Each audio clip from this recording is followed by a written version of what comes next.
বিধানসভা সমষ্টিত মাননীয় মুখ্যমন্ত্ৰী ডাঙৰীয়াই 4টা অতি গুৰুত্বপূৰ্ণ কাৰ্যসূচী ৰাইজৰ ওচৰলৈ লৈ যোৱাৰ যি প্ৰয়াস চলাইছিলে বা চলাই আছে তাৰ সফল ৰূপায়ণৰ কাৰণে আমি মাননীয় বিধায়ক ডাঙৰীয়া জিলা আয়ুক্ত CDCকে প্ৰমুখ কৰি সকলো সংশ্লিষ্ট বিষয়বৰ্গৰ লগত আমি আলাপ আলোচনাত আজি মিলিত হওঁ।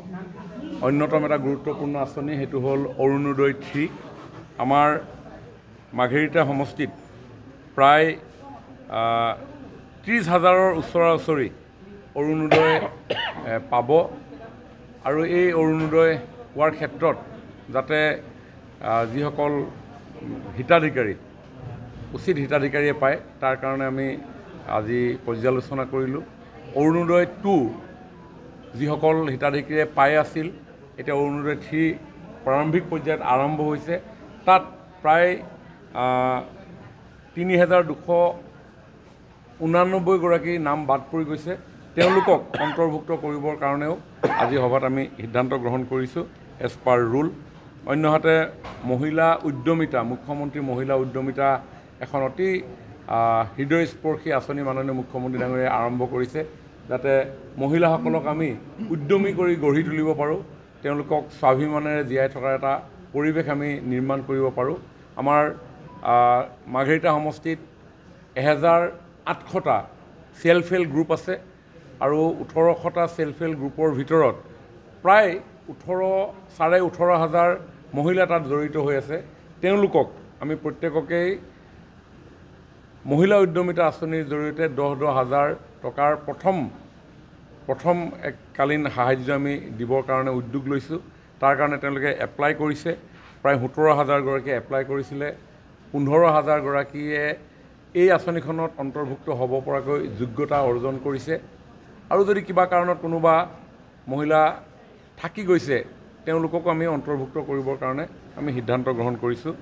আৰু এটা গুৰুত্বপূৰ্ণ আঁচনি সেইটো হ'ল এটি কলি দুটি পাত। আমি সকলোৱে জানো চাহ বাগিচা অসমৰ অৰ্থনৈতিক সামাজিক সাংস্কৃতিক সকলো দিশবিলাকৰ এটা অতি গুৰুত্বপূৰ্ণ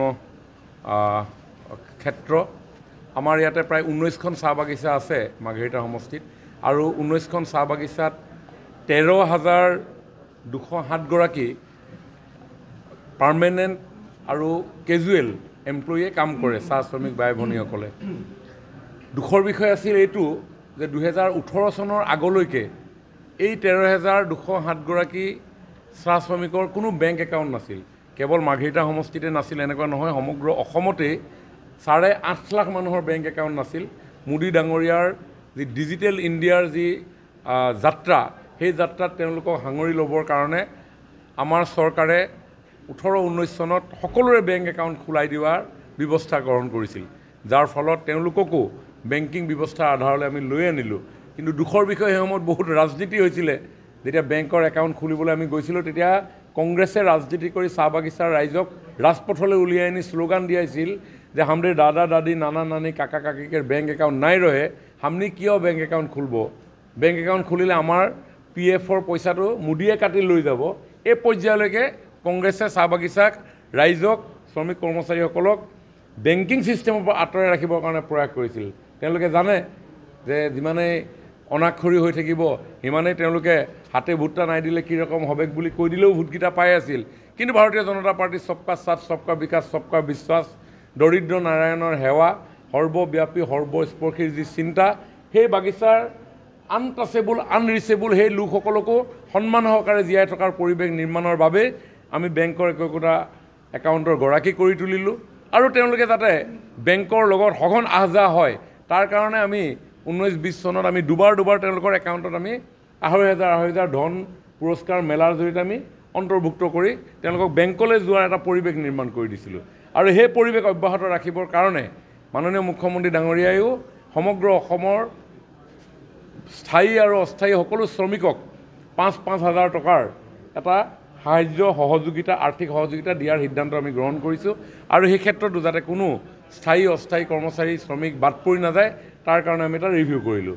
4 নম্বৰ ৰিভিউটো আছিল CMAAA মুখ্যমন্ত্ৰীৰ আত্মনিৰ্ভৰ অসম অভিযান।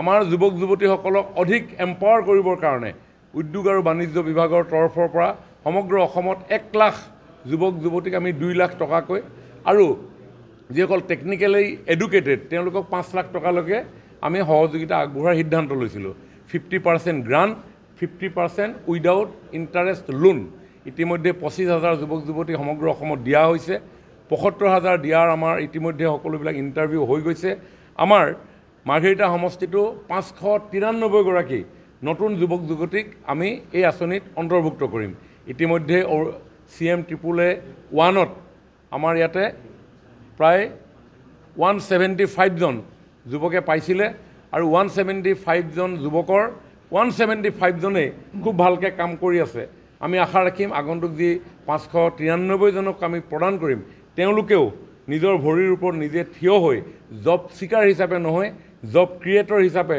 তেওঁলোকে নিজৰ পৰিচয় দাঙি ধৰাৰ লগতে এটা অৰ্থনৈতিক বুনিয়াদ আমাৰ সমাজখনত গঢ়ি যাতে তোলে এইখিনি আজি আমি পৰ্যালোচনা কৰিলোঁ ইয়াত জীৱিকা সখীসকল আছিলে বেংক সখীসকল আছিলে কৃষি সখীসকল আছিলে পঞ্চায়ত সেক্ৰেটাৰীৰ পৰা আৰম্ভ কৰি একেবাৰে তৃণমূল পৰ্যায়ৰ বিষয়া কৰ্মচাৰীৰ লগত কৰিছোঁ মাননীয় মুখ্যমন্ত্ৰী ডাঙৰীয়াই আমাৰ এডমিনিষ্ট্ৰেটিভ ৰিফৰ্মৰ কাৰণে জিলা পৰ্যায়ৰ এটা ব্যৱস্থা গঢ়ি তুলিছে প্ৰত্যেকটো সমষ্টিত হেতুক সমজিলা বুলি কয় আৰু সেইকাৰণে মাৰ্ঘেৰিটা এতিয়া সমজিলা আগতে সাব ডিভিজন আছিল তাতকৈ উন্নীত হ'ল আৰু সেই সমজিলাৰ কনচেপ্টটো হৈ গ'ল যে গ্ৰাউণ্ডলৈকে গ্ৰাছৰুটলৈকে যাতে এডমিনিষ্ট্ৰেটিভ ৰিফৰ্মটো যায় আৰু সেইকাৰণে আজি আমি সমজিলা কাৰ্যালয়ত জিলা পশু সখী কৃষি সখী পঞ্চায়ত সেক্ৰেটাৰীক লগত লৈ পিনে আমি এই পৰ্যালোচনা কৰিলোঁ